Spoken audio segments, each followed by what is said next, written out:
김현정의 뉴스쇼.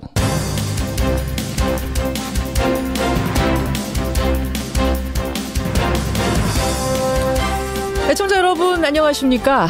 김여정 노동당 제1부부장 그리고 김영남 최고인민회의 상임위원장 등 북한의 대표단 어젯밤 출국을 했습니다.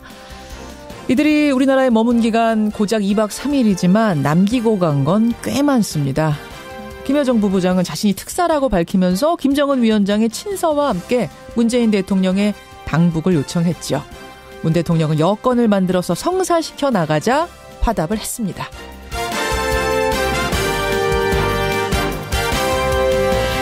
이제 공은 다시 우리에게 넘어왔습니다. 남북정상회담, 나아가서 북미회담, 더 나아가서 한반도 평화정착까지 넘어야 할 고비가 참 많습니다. 우선은 냉랭한 미국의 태도부터 바꿔야 하는데요. 이제야말로 우리가 강조해왔던 한반도 운전자 역할을 할 기회가 주어진 겁니다. 운전대를 꽉 잡고 신중하지만 유연하게 최종 목표를 향해 달려가야 할 겁니다. 그리고 꼭 기억할 건 그 운전대는 국민 모두가 한마음이 돼서 잡아야 한다는 사실. 평화는 우리 모두의 것이니까요. 월요일 아침 김현정의 뉴스쇼 출발합니다.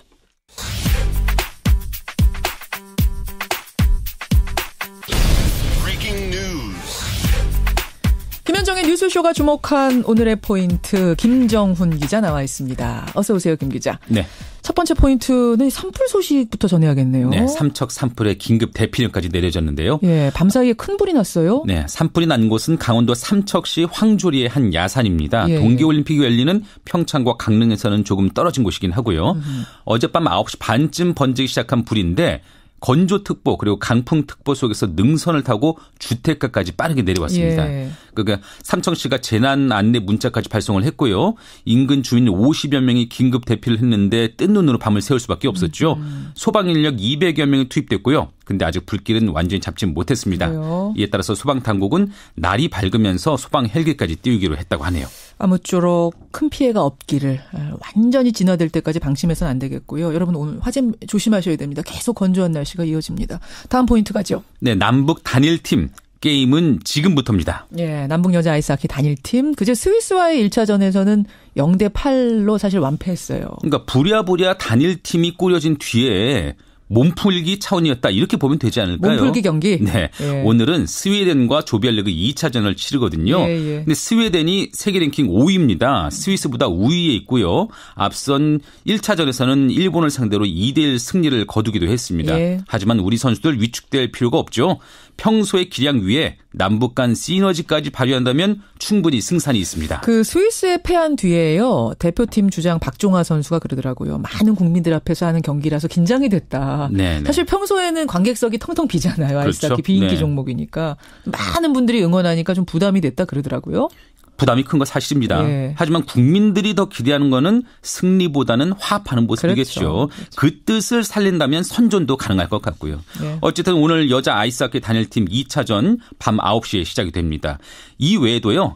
행정착오로 출전권이 사라졌다가 다시 기회를 잡은 노선영 선수. 예. 그 노 선수가 출전하는 스피드스케이팅 여자 1500m 경기도 오늘 예정이 되어 있습니다. 최재우 선수의 스키 남자 모골 2차 예선전도 있습니다. 그래요. 올림픽 열기가 슬슬 달아오르는 가운데 국민들의 관심을 증폭시키는 공연도 있었죠. 네, 북한 예술단이 8일 강릉에 이어서 어제 서울 국립극장에서도 정말 그 화려한 무대를 펼쳤거든요. 예. 삼전 관현악단의 두 번째 공연이었는데요. 문재인 대통령 내외 그리고 북한의 김영남 최고인민회의 상임위원장 김정은 위원장의 동생 김여정이 자리를 함께했습니다.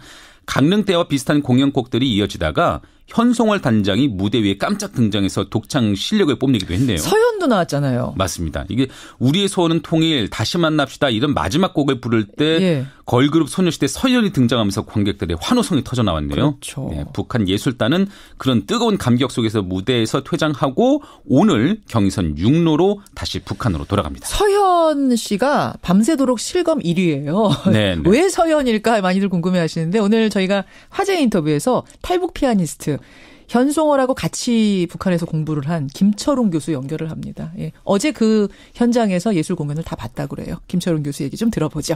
김정우 기자 수고하셨습니다. 네. 김여정 특사는 문 대통령을 북한에 초청한다는 김정은 위원장의 의사를 구두로 전달했습니다. 빠른 시일 안에 만날 용의가 있다. 편하신 시간에 북을 방문해 주실 것을 요청합니다. 문 대통령은 앞으로 여건을 만들어 성사시켜 나가자며 미국과 대화에 북한이 보다 적극적으로 나서달라고 요구했습니다. 빠른 시간 안에 만날 용의가 있다. 편하신 시간에 북을 방문해달라. 예, 김여정 부부장. 결국 김정은 위원장의 친서를 들고 왔던 겁니다. 이런 북측의 전격적인 제안에 문재인 대통령이 내놓은 답. 앞으로 여건을 만들어 성사시켜 나가자. 이거였죠. 만일 이 만남이 성사가 된다면 역대 3번째 남북 정상회담이 열리게 되는 겁니다. 북한이 이런 깜짝 제안을 한 배경은 뭔지, 또 문재인 대통령이 얘기한 여건이란 건 어떤 걸지 오늘 이종석 전 통일부 장관 연결을 해보죠. 이종석 장관님 안녕하세요. 예, 안녕하세요. 김여정이 온다라고 했을 때 이 정도 내용을 예상하셨어요? 글쎄요, 아무래도 김정은 위원장의 혈육이고 예. 북한에서의 위치가 있으니까 어떤 중요한 메시지가 있을 거라는 거는 짐작했지만 이런 정도로 이렇게 아주 고강도로 수준이 높을 거라고는 사실 예상하기 어려웠습니다. 둘러서 가는 것도 아니고 그냥 단번에 오십시오 이런 거잖아요. 네. 근데 불과 얼마 전만 해도 북한은 사실은 우리를 대화 상대로 보지 않았습니다. 미국하고 대화하겠다 항상 이런 거였는데 왜 이 시점에서 전격적으로 회담 제안을 내놓은 걸까요? 왜? 김정은 위원장이 이제 신년사에서 이미 그걸 시사했지 않습니까? 올해는 남북관계의 획기적인 개선이 필요하다고. 예. 그래서 이제 그 일환으로 지금 평창올림픽의 고위대표단을 파견했고, 그래서 이제 이 계기를 활용하고 있다고 봐야겠죠. 근데 저는 이제 여기서 우리가 좀 주목해야 될 점은, 예.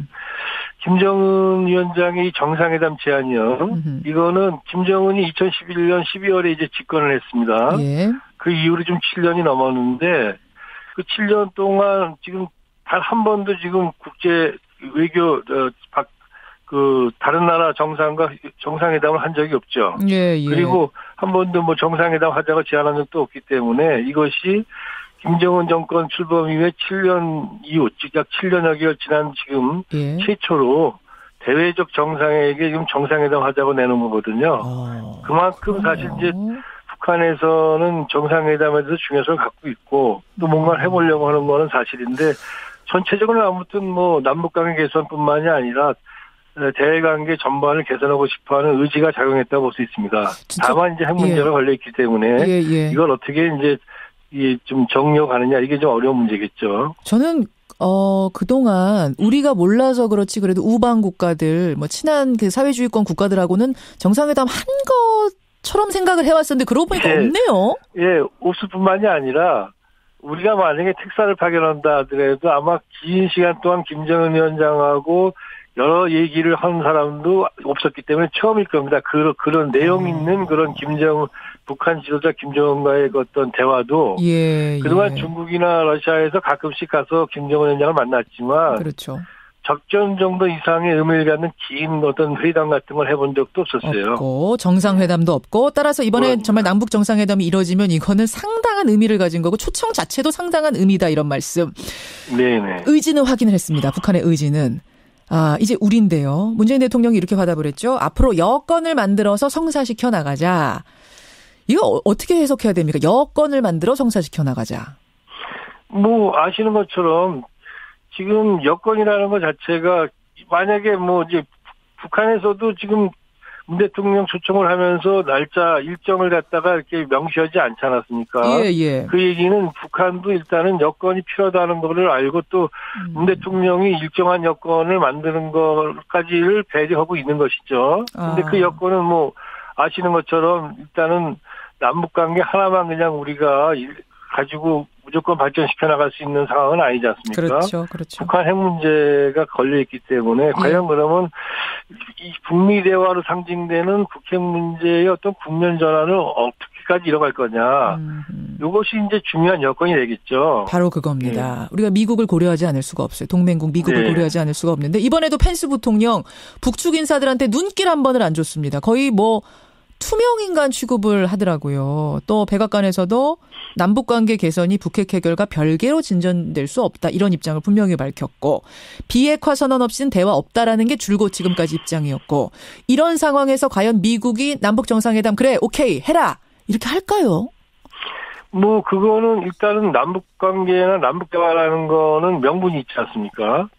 그러나 우리는 남북 대화를 단순히 대화만이 아니라 그걸 통해서 이제 남북 간의 실질적인 관계 개선과 그다음에 평화를 이루고 공동 번영을 이루려면 어쨌든 간에 미국과 일정하게 얘기를 해야 되고 특히 북핵 문제 일정한 진전이 있어야 되지만 그럼 모든 걸 다 미국 눈치 보고 할 필요는 없는 겁니다. 다만 이제 기본적으로 우리가 이 국면에서 정상회담까지 가고 그러기 위해서는 북한이 추가적인 핵실험이나 또 ICBM급 그런 미사일 발사, 요거는 중단을 지속할 수 있도록 그렇게 이제 우리가 계속 이제 설득해 나가고 그럴 필요가 있겠죠. 그 정도를 반면에, 북한한테는 요구하고. 반면에 미국한테는 미국이 지금 북한에 대한 공세적인 태도를 지금 강하게 갖고 있지 않습니까? 그렇죠.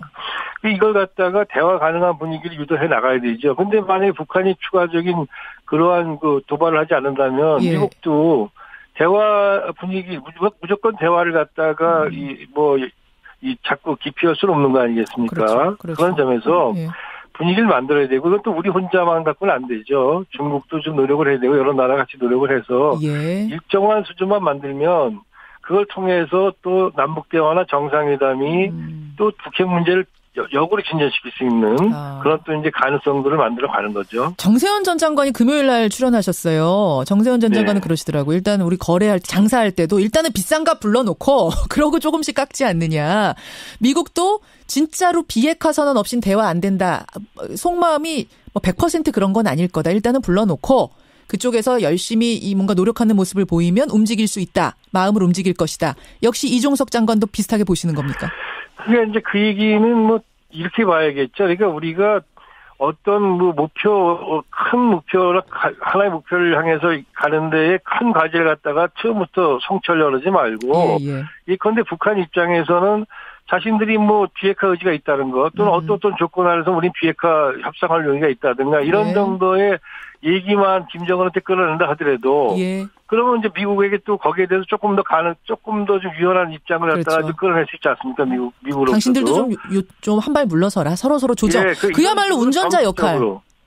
가야 되는 건지 한 큐에 해결할 수 있는 길은 없으니까. 그래요. 조금씩 앞으로 갈 수 있게끔 만들어 가자는 얘기죠. 알겠습니다. 자, 이제 긍정적으로 좀 보죠. 된다.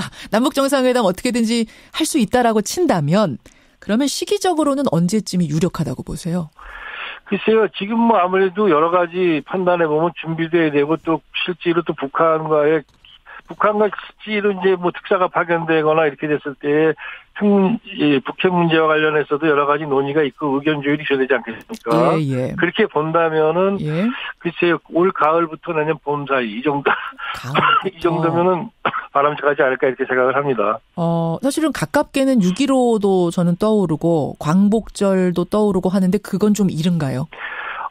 정상회담은 문 대통령도 말씀하시지 않았습니까? 여건을 만들어 가면서라고 표현했죠. 당장 하고 싶지만 당장 될 수 있는 건 아니기 때문에 일정한 여건이 필요하고 아마 북한 김정은도 그러기 때문에 편리할 때 오시라. 이른 시기에 왔으면 좋겠지만 편리할 때 오시라고 표현한 것도 우리의 그런 입장을 어느 정도 알기 때문에 그렇게 얘기했다고 봐야겠죠. 그렇군요. 가을에서 봄 사이 정도, 빨라야 가을 정도 될 거다. 그럼 일단 우리가 특사를 보내야 하는데 특사는 누가 적합하겠습니까? 언뜻 떠오르는 인물 있으세요? 특사는 기준이 명확하다고 봅니다. 이번에는 기본적으로 대통령이 신뢰하는 그런 사람들이니까 고위공직자 중에서 가야겠죠. 대통령이 신뢰하는 분으로. 근데 문제는 이번에 가서는 남북관계, 그다음에 북한 핵 문제를 갖고도 지금 제가 볼 때 이 정도면은 김정은 위원장하고 여러 가지 얘기를 할 수 있다고 봅니다. 그 점에서 남북관계, 북핵 문제 아주 정통한 사람이 가야 되겠죠. 설득력이 있고. 그렇죠. 그런 분이 이 정부 안에 저는 있을 거라고 봅니다. 북한도 신뢰하고 문 대통령도 신뢰하고. 누구 떠오르세요? 전문성을 갖고 있어야 됩니다. 전문성도 있고. 북핵 문제를 갖고 김정은 위원장을 설득할 만한 식견과 또 이런 것도 있어야 되고요. 인물로 언뜻 떠오르는 분은 없으시고요. 인물이야 다들 웬만큼 있다고 생각하지 않겠습니까? 저도 그렇게 생각합니다. 알겠습니다.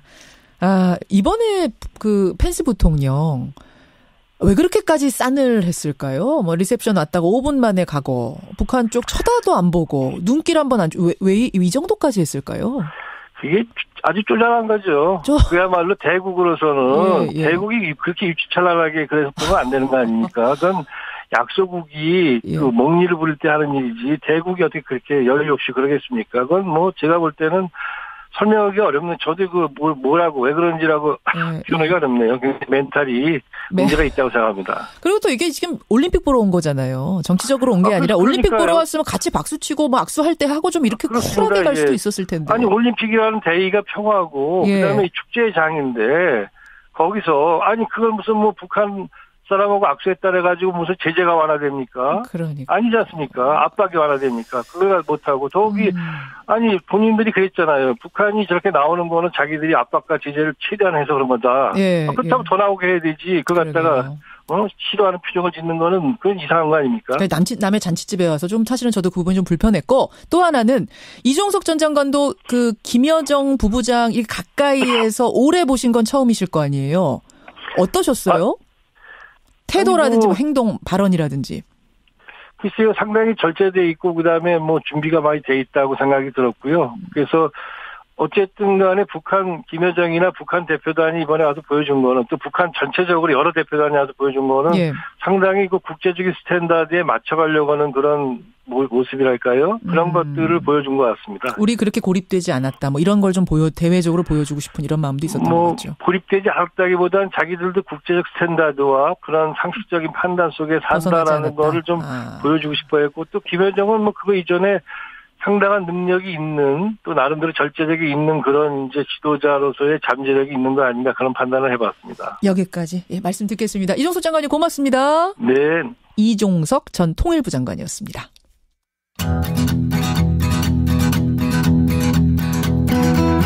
김현정의 뉴스쇼는 청취자 여러분의 참여로 이루어집니다. 트위터, 페이스북, 레인보우 게시판 그리고 단문 50원, 장문 100원의 유료 문자 샵 1212, 우물정 1212 통해 참여하실 수 있습니다.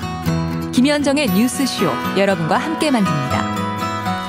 김성환의 행간 시사평론가 김성환 씨 나오셨습니다. 어서 오십시오. 네, 안녕하세요. 응원 많이 하셨어요, 주말에? 많이 했어요. 어떤 거 제일 기억나세요? TV에서 눈을 못 떼겠더라고요.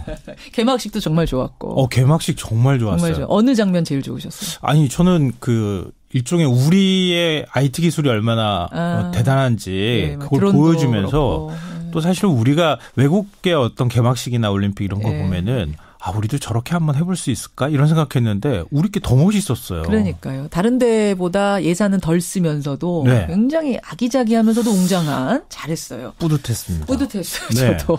오늘 행가는 그 와중에 좀 고춧가루 뿌리는 일이 하나 있었잖아요. 네, 맞습니다. 미국에서 개막식 방송을 본 분들은 우리는 뿌듯해했지만 분노를 했습니다. 왜냐하면 미국 MBC 방송 해설자가 개막식을 중계하면서 일본의 식민 지배를 옹호하는 말을 했기 때문인데요. 그렇죠. 일본 식민 지배 옹호한 미국의 올림픽 주간 방송사. 이 뉴스의 행간을 좀 살펴볼까 합니다. MBC가 사과를 하긴 했더라고요. 하긴 했는데 뭔가 찜찜하게 사과를 했어요. 그러니까 MBC 본방송에서 사과를 했으면 모르겠는데 이 계열사 스포츠 케이블 TV 아침 방송 도중에 짧게 언급하는 정도로 사과를 했습니다. MBC에서 한 게 아니에요? 네. 그리고 이 사과한다고 표현한 것도 아니고 한국 국민들이 해설로 모욕감을 느낀 것을 이해해야 한다. 이 정도 수준에서 언급을 했습니다. 이게 무슨 사과예요? 우리가 사과로 느끼고 싶은 거 아닙니까? 이 정도 수준. 그렇죠. 이해한다라는 말이 되게 웃기죠. 이게 사과가 맞나요? 사과라고 하는 영문 표현이 딱 들어가면 더 좋았을 텐데 그렇지 않았고요. 그래서 미국의 한인 동포들하고 국내 네티즌들은 이거 진정성이 없는 사과다. 지금 그렇게 얘기를 하고 있습니다. 자, 무슨 일이 벌어졌길래 이러나 궁금하신 분들 계실 거예요. 네. 이 논란의 시작은요. 개막식 당일 우리 선수단이 입장할 때도 아니고 일본 선수단이 입장할 때 얘기를 한 거였어요. 이 중계진 중에 한 명이었던 조슈아 쿠퍼 라모라고 하는 사람이 이렇게 말을 합니다. 일본은 1910년부터 1945년까지 한국을 강점했던 국가다. 그러나 모든 한국인은 발전 과정에서 일본이 문화, 기술 그리고 경제적으로 중요한 모델이 됐다고 말할 것이다. 모든 한국인이 일본이 중요한 모델이 됐다고 말을 한다? 네. 방송을 본 교민들을 중심으로 해서 외국인들까지 MBC 방송에 사과를 막 요구를 했는데요. 그렇죠. 이 웬걸 MBC는 올림픽 홍보 SNS 계정 접속을 차단시켜버렸습니다. 또 분노한 교민들이 전 세계에서 가장 큰 해외 청원 사이트에 역사 왜곡을 탄원하는 사이트를 개설해서 막 항의를 하고 또 올림픽 조직위원회도 항의를 하니까 뭐 마지못해 사과한 거 아닐까 뭐 그런 생각이 듭니다. 일본의 식민 지배를 정당화한 미국의 MBC 중계방송 이 뉴스의 행간 이면 들어가 보죠. 첫 번째 행간은 라모는 아시아 전문가였다입니다. 그 중계한 그 사람이요? 네. 이 문제의 발언을 한 사람인데요. 아시아 역사에 무지한 사람이 아닙니다. 아니었어요? 최연소 타임즈의 부편집장을 지낸 저널리스트이고요. 각종 경제학술 모임에서 활발히 활동을 하고 중국 칭화대 겸임교수까지 하고 있는 자칭 타칭 아시아 전문가입니다. 2008년 베이징 하계올림픽 때도 중계방송을 하기도 했었습니다. 아니 그러면 잘 몰라서 그랬다면 조금이라도 어떻게 이해를 해보겠지만 그렇죠. 잘 아는 사람이 왜 이랬대요? 그러니까 이런 전문가임내 하는 외국인이 이런 역사관을 가지고 있다는 말은 왜곡된 역사를 주입받았다, 배웠다, 접했다. 이런 얘기가 되기 때문에 훨씬 더 심각하다는 겁니다. 독도 문제를 서양인들이 잘못 알고 있는 것하고 비슷하네요. 어설프게 아는 사람들이. 아니요. 독도 관련된 보도 잘못 오보낸 데가 또 있는데요. 영국의 보수 일간지 더 타임스가 개막식 때 한반도기가 사용됐잖아요. 그걸 사진 기사로 게재를 하면서 이 한반도기에 제주도의 빨간 동그라미를 이렇게 치고 제주도에다. 독도는 일본이 소유한 섬이다. 이렇게 보도를 했어요. 참. 동계올림픽 유치 굉장히 중요하고요. 홍보도 중요하긴 하지만 정부가 이번 기회에 과제를 하나 떠안았어요. 한국 전문가를 키우는 프로그램을 앞으로 좀 더 적극적으로 지원을 해줘야 합니다. 그래야 중국이나 일본 시각에서 배우는 외국인이 없을 것 같습니다. 그래요. 항의할 건 또 정확히 항의를 해야 될 것 같고요. 두 번째 행간 가죠. 두 번째 행간은 안에서부터 새던 바가지였다입니다. 누가요? 이 MBC 방송 보도 그 해설자가 한 말에 깔려있는 역사인식이 뭐죠? 식민지 근대화론입니다.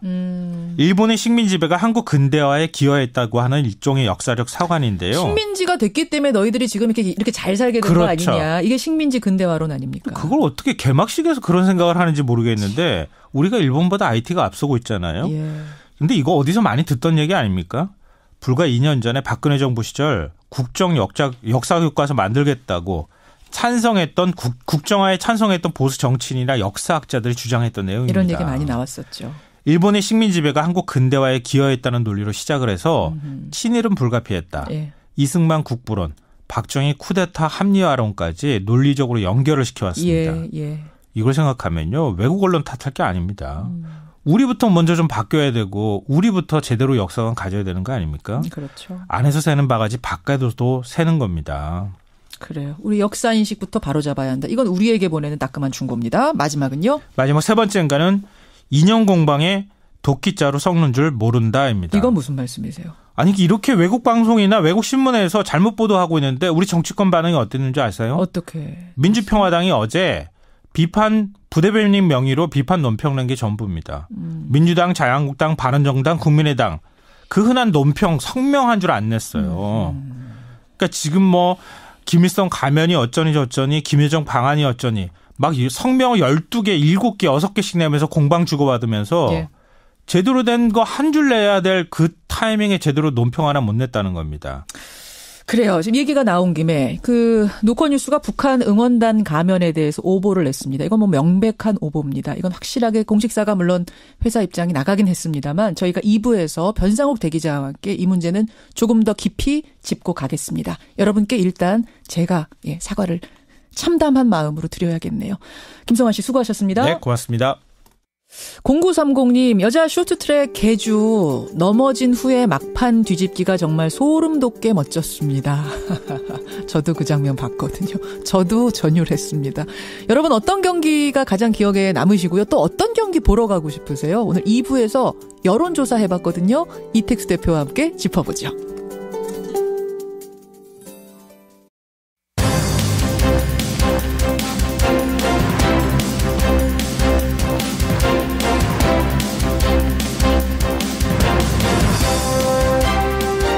뉴스쇼 2부 출발합니다. 어제 새벽 경북 포항에서 규모 4.6의 지진이 발생했죠.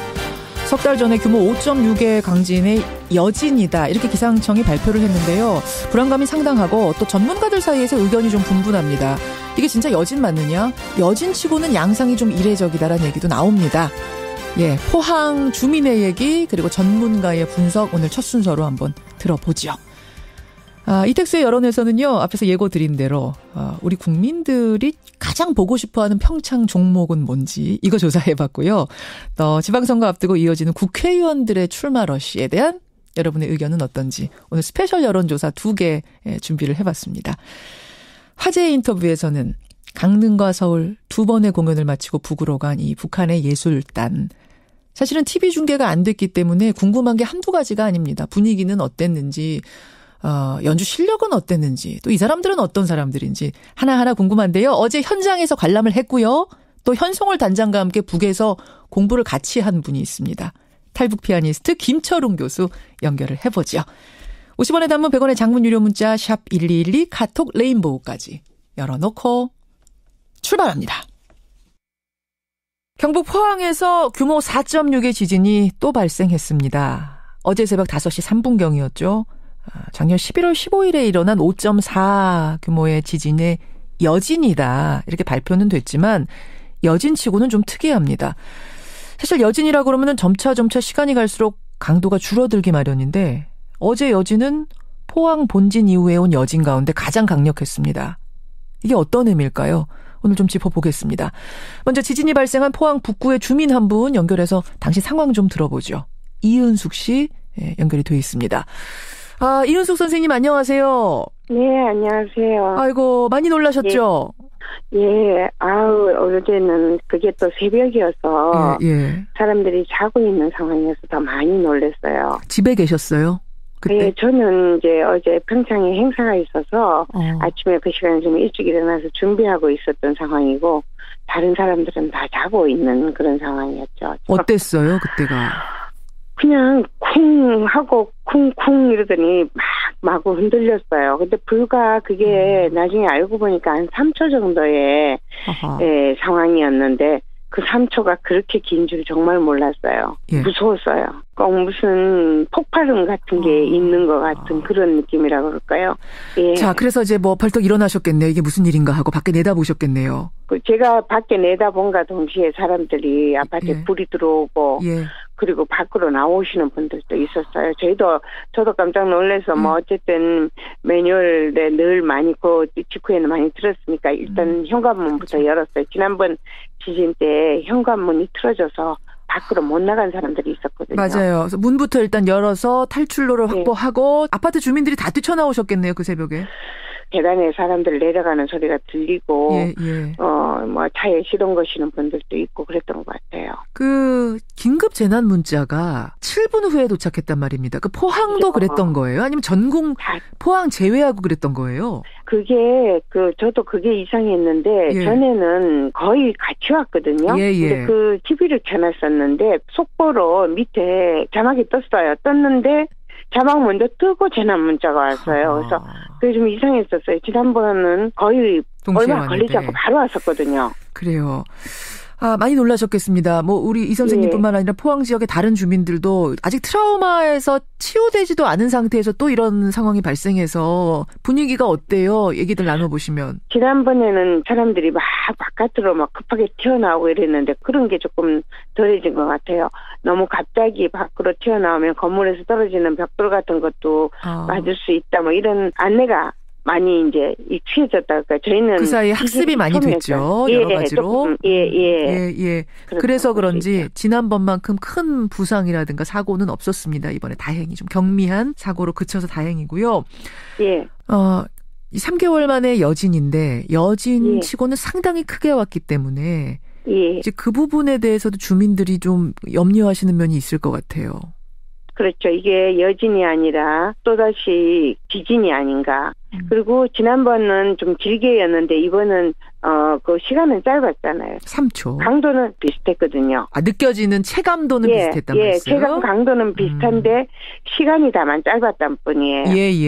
그러니까 사람들이 이제 궁금해하죠. 이게 무슨 연휴 때문인지 뭐 그리고 여기는 또 뭐 요즘 지열발전소 때문이다 하는 그런 얘기가 흉흉한 소문도 있거든요. 그러니까 명확하게 알고 싶어 하죠, 사람들이. 알겠습니다. 주민들 사이에서는 혹시 그런 거 아니야라는 흉흉한 소문이 계속 돈다는 말씀. 집안이 여기 사람들은 사투리로 그걸 떡돌이라 그러는데. 예? 뭐라고요?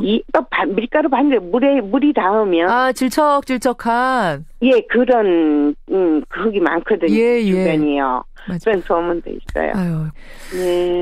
우리 포항 주민 대표에서 한 말씀 좀 전국에 하시겠어요, 국민들한테? 이제 자꾸 이런 일이 일어나니까 전국에 다 지진에 대해서 이렇게 사전 학습 같은 게 좀 되어 있으면 사람들이 침착하게 대피를 할 수 있지 않을까 그런 생각이 듭니다. 예, 그래요. 많이 놀라셨겠습니다. 네. 아무쪼록 더 이상은 여진 발생하지 않기를, 그리고 설도 무사히 잘 보내실 수 있기를 저도 기원하겠습니다. 오늘 고맙습니다. 네, 감사합니다. 예, 포항 북구에 거주 중인 분이세요. 이윤숙 씨를 먼저 만나봤습니다. 지금 포항 주민도 말씀하셨죠. 이게 진짜 여진이 맞는지, 지난번하고 느껴지는 체감도가 똑같았다. 전문가 연결을 해봐야겠습니다. 오창환 전북대학교 지구환경과학과 교수 연결을 해보죠. 오 교수님, 안녕하세요. 예, 안녕하십니까. 정말로 11월 본진의 여진이 맞습니까? 이번 지진? 결론을 내릴 수 없습니다. 왜냐하면 우리가 지진을 예측한다는 건 매우 힘들죠. 그렇죠. 하여튼 11월 15일 이후에 여진이 한 80차례 있었는데 원래 여진이라는 것은 그 규모와 횟수가 점점 줄어드는 것이 일반적이죠. 시간이 가면 줄어들어요. 점점 소멸해 가는 쪽으로 가야죠. 그렇죠. 근데 이번에는 그게 다시 한번 증가했다는 사실. 그렇죠. 그 다음에 얼마 전에 또 옥천 지역에서도 2.8 규모의 지진이 일어났지 않습니까? 따라서 이것을 단순하게 여진이다라고 하는 데는 문제가 좀 있을 수 있다. 따라서 여진뿐만이 아니라 새로운 지진 가능성도 배제할 수 없기 때문에 그런 것에 대한 어떤 조사와 연구를 해야 된다 이렇게 생각을 합니다. 이게 여진일 수도 있지만, 지금 기상청의 분석처럼 여진일 수도 있지만, 다른 본진의 어떤 전조 증상? 전진일 수도 있다 이런 말씀이세요? 네, 그럴 가능성을 배제할 수는 없는 것이죠. 네. 그렇게 되면 얘기가 좀 심각해지는데, 그러면 다른 게 오기 전에 지금 전진이 온 거라면 이것보다 더 큰 본진이 올 가능성도 배제할 수 없다? 그렇죠. 거기에 대한 준비를 해야 되는 것이죠. 이런 경우들이 있었습니까? 전 세계적으로 과거의 경험들을 보면? 그러니까 우리가 여기 이 포항 주변 경상남도, 동남부 쪽에는 많은 활성단층들이 있지 않습니까? 그리고 여기에는 지금 태평양이나 필리핀 반 이런 데로 계속 힘이 가해지고 있기 때문에 지금 지진 가능성이 계속 있어 왔고, 단, 이런 것이 활발하게 일어날 때가 있고, 활발하게 일어나지 않을 때가 있는 것이죠. 그렇죠. 근데 지금은 좀 그것이 전 세계적으로 보면은, 다른 곳에서도 활발하게 일어나고 있기 때문에, 한반도에도 활발하게 일어나고 있지 않은가, 이런 예상을 할 수가 있습니다. 따라서 이제 우리가 거기에 대한 대비를 하지 않으면 안 되지 않는가, 그런 생각이 드는 것이죠. 사실 이게 그러니까 여진이 아니라 다른 본진의 전진일 가능성, 이런 거 얘기하는 게 참 조심스럽긴 합니다만, 예방 대비 차원에서라도 쉬쉬하고 넘어갈 일만은 아닌 것 같아서 저희가 전문가들 사이에서 이런 얘기도 나온다는 걸 지금 전해드리고 있는 건데요. 오 교수님, 지금도 말씀하셨지만 이번 지진을 지금 포항 분들이 더 불안하게 느끼고 국민들이 불안하게 느끼는 이유는 뭐냐 하면, 며칠 전에 대만에서 6.0 강진이 있었고, 일본, 필리핀에서 환태평양 지진대에서 지금 폭발이 연달아 일어나고 있고, 충북 옥천, 조금 전에 말씀하신 충북 옥천 지진은 4일에 있었고, 이렇다 보니까 지금까지는 우리가 환태평양 지진대 이른바 불의 고리에서 비껴나 있는 걸로 우리는 배워왔습니다만, 혹시 불의 고리가 좀 확장된 거 아닌가, 그래서 우리도 들어가 있는 건 아닌가라는 염려들을 하세요. 어떤가요? 그러니까 불의 고리에 들어있지는 않습니다. 들어있지는 않은데, 불의 고리를 만든 힘, 즉 태평양판과 필리핀판이 밀어붙이는 힘이 우리나라에도 미치고 있죠. 간접적으로. 그러니까 일본에서는 그 힘이 크게 더 자주 일어나는 것뿐이고, 한반도에서는 그 힘이 일본보다는 작게 미치고 있는 것이죠. 따라서 그 힘이 커지면 일본뿐 아니라 한반도에서도 지진의 가능성은 높아질 수밖에 없는데 지금 최근 몇 년 수년간을 보면은 일본의 일본에 일어났던 그 그 후쿠시마 원전을 피해를 입었던 큰 지진, 예상하지 못했던 거의 9에 가까운 규모 9에 가까운 지진이었거든요. 그렇죠. 그런 거 외에 뭐 얼마 전에 대만 해가지고 굉장히 많은 지진이 일어나고 있어요. 예. 그래서 또 전 세계적으로도 그렇고요. 이것은 그 지진을 일으킬 수 있는 판해 운동이 지금 전 세계적으로 활발해지고 있는 것이 아닌가. 그러한 일환으로 이런 그 경상도 쪽에 미치고 있는 힘도 증가하고 있을 가능성이 있다. 그렇다면 우리나라에서도 과거보다 좀 더 많은 지진이 일어날 가능성이 있음을 우리가 부인할 수는 없는 것이죠. 그러니까 브레고리 안에 우리가 들어갔다라고 말할 수는 없지만 간접 영향치고도 예전보다는 그렇죠. 훨씬 강한 걸 받고 있는 것만은 사실이다. 그렇죠. 그 정도로. 그래요. 그럼 지진을 오는 지진을 막을 수는 없죠. 그런 방법은 없는 거죠, 인공적으로. 예. 그러니까 저희가 두 가지 못하죠.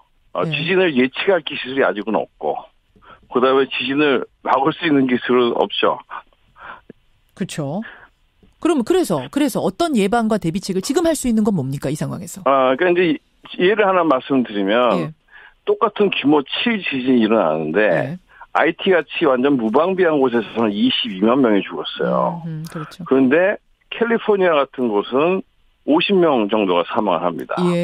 이것은 뭐냐면 준비가 잘 되면 피해를 크게 줄일 수 있다는 사례가 되거든요. 그렇죠. 따라서 우리가 지진이 언제 일어날지 모르지만 지진을 막을 수는 없지만 지진이 어디에 주로 일어날 것인가는 알고 있지 않습니까? 그러니까 그런 지역에 대한 지진 대비를 해야 되는데 이번에 뭐 경주 지진과 포항 지진을 대비해 보면 경주 지진은 포항 지진의 그 에너지를 보면 5분의 1밖에 안 돼요. 포항 지진이. 근데 피해는 5배가 일어났죠. 맞아요. 이것은 왜냐하면 지반이 약할 경우에는 이렇게 지진파가 증폭이 돼서 피해가 크게 늘어나는 것이죠. 그렇죠. 따라서 이번에 저희가 크게 배운 것은 우리나라에도 뭐 규모 5에서 6사의 지진은 항상 일어날 수 있다고 생각하고 있는데 지반이 약한 곳은 굉장히 큰 피해가 발생할 수 있다는 것을 알게 된 것이죠. 그렇죠. 따라서 우리가 해야 될 일은 어떤 거냐면 빨리 지금 지진이 얼만큼 크게 어디서 일어날 것인가를 예측하는 것 위한 어떤 준비도 중요하지만 지반이 약한 부분을 빨리 찾아서 그런 부분을 중심으로 해서 어떤 지진 대책을 세워나가는 것이 매우 중요하다. 지금 중요한 거 말씀해 주셨어요. 중요한 거 왜냐하면 우리가 재원도 부족하잖아요. 그러니까 왜냐하면 이 지진 대비는 많은 돈이 들고 많은 시간이 걸리는 것이기 때문에 그냥 진행해서는 안 돼요. 굉장히 효율적으로 진행을 해야 되는 것이죠. 그리고 효율적으로 진행하기 위해서는 이렇게 지반이 약한 부분을 찾아서 우선적인 대비를 하고 특히 그런 지역 중에서도 이제 2차 피해에 중요한 2차 피해를 막기 위해서 중요한 뭐 소방서라든지 병원이라든지 대피소 같은 데를 빨리 그런 지역에 있는 것들을 좀 더 정비를 해서 주민들에게 안전감을 좀 줘야겠죠. 청취자 9510님 포항입니다. 잠자다가 흔들림에 깼어요. 이분의 느낌은 한 5초 정도 흔들린 듯한데 마치 배를 타고 있는 것처럼 휘청했다. 공포란 게 이런 거구나 느낄 정도였다. 그 5초라는 순간이. 이런 말씀 전해주고 계시네요. 여기까지 말씀 듣겠습니다. 교수님 고맙습니다. 전북대학교 오창환 교수였습니다.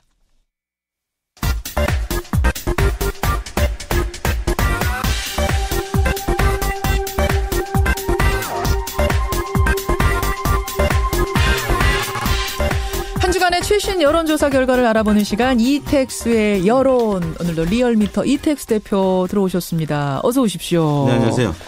주말 지나면서 완전히 올림픽 분위기가 나죠. 네. 이 대표님은 개막식 또 경기 중에 어떤 거 제일 주말에 인상 깊게 보셨습니까? 저 아무래도 여자 쇼트트랙. 여자 쇼트트랙. 넘어졌는데도 올림픽 기록.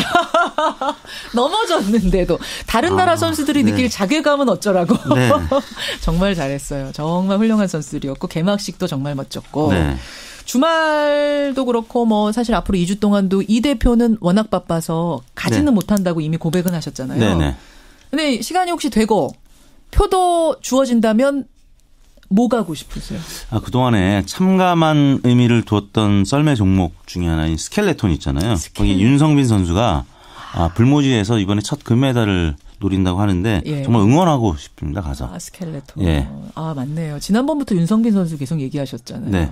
지난번에 또 이상화 선수를 한번 얘기했었는데. 이상화 선수도 얘기하셨고. 뭐 이분들 워낙 응원하는 사람들이 많을 것 같은데 예. 윤성빈 선수는 아직은 이름만 들어봐도 잘 모르거든요. 예. 가서 정말 응원을 해드리고 싶습니다. 괜찮아요. 여러분 윤성빈 스켈레톤 꼭 기억하시고 가지는 못하더라도 TV에서 뜨거운 마음으로 응원. 저도 한번 물어봐 주세요. 김영권님은 누구세요?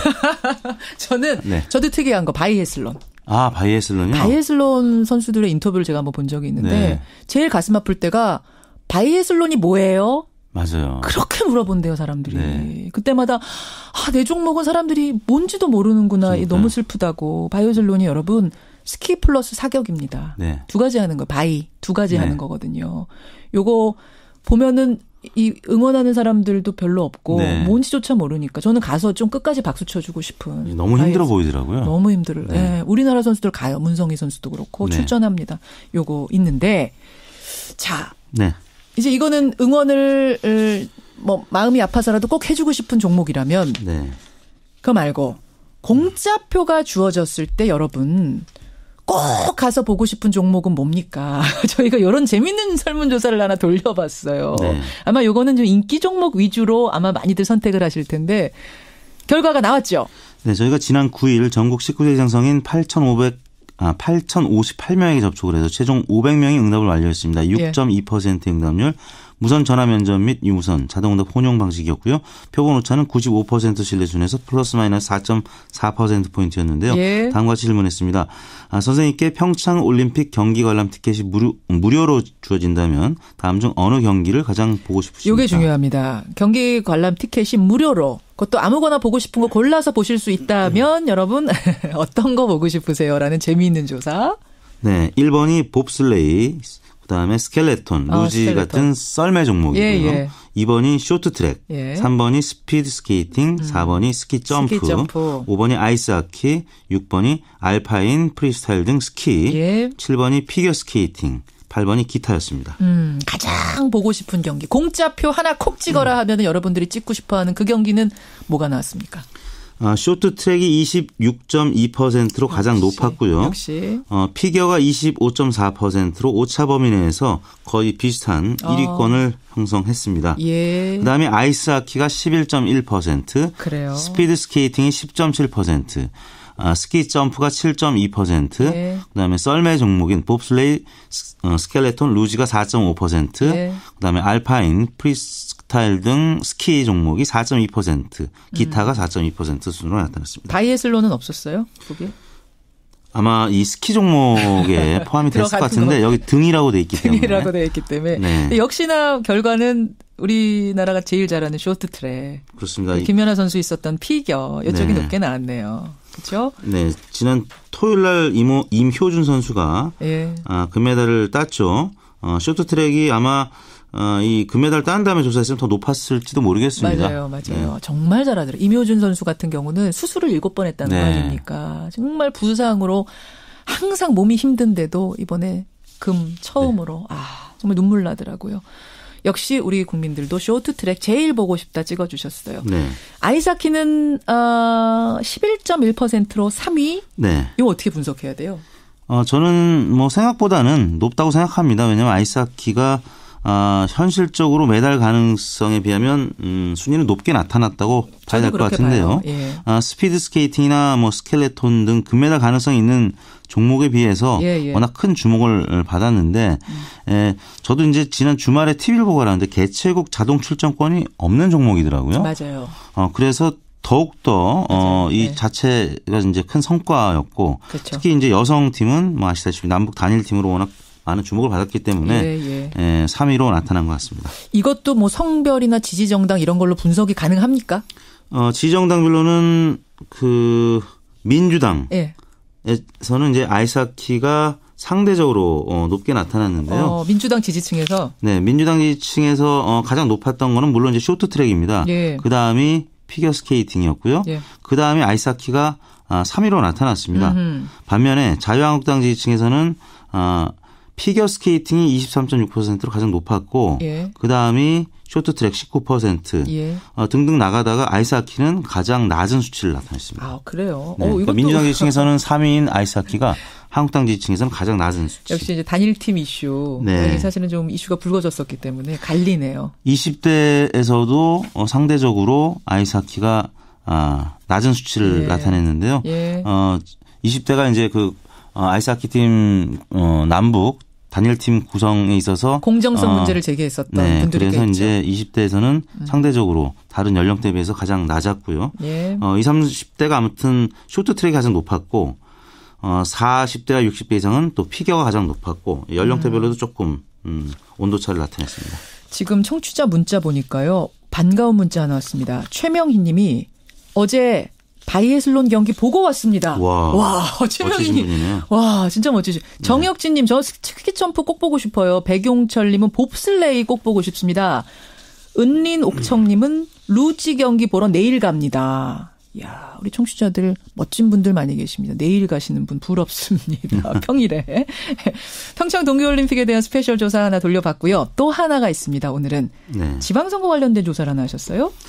네, 지금 신 4당 체제로 이제 접어들고 있는데요. 한석이 정말 중요한 상황이 그렇죠. 되고 있습니다.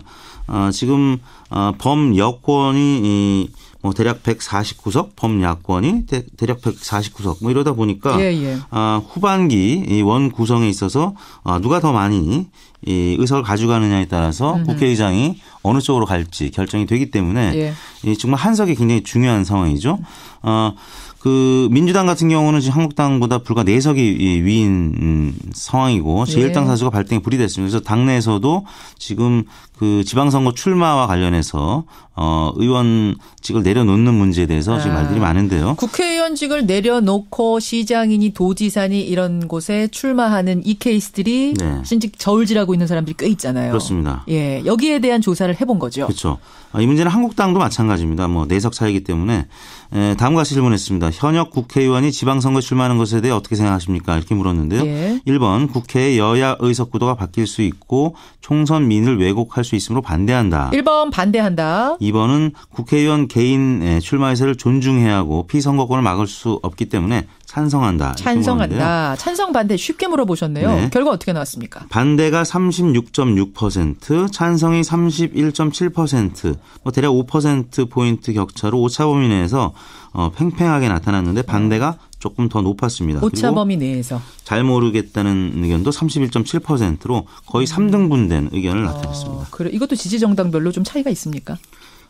정의당 지지층이 반대가 가장 높았고 54.2%, 그리고 민주당 지지층이 40.6%로 반대가 역시 오차 범위 내에서 높았습니다. 반면에 무당층에서도 반대가 높았는데요. 반면에 자유한국당 지지층은 찬성이 41.2%, 반대가 21.2%로 찬성이 월등히 높네요. 20%포인트가량 높았고요. 현역 의원이 가는 거. 네, 국민의당 지지층도 30.3%로 25.1% 반대보다 높았습니다. 지금 자유한국당 입장이나 국민의당 입장에서는 지금 야당이고 지방선거에서 뭔가 전환점을 찾기 위해서 현역 차출론에 힘이 실리는 거군요.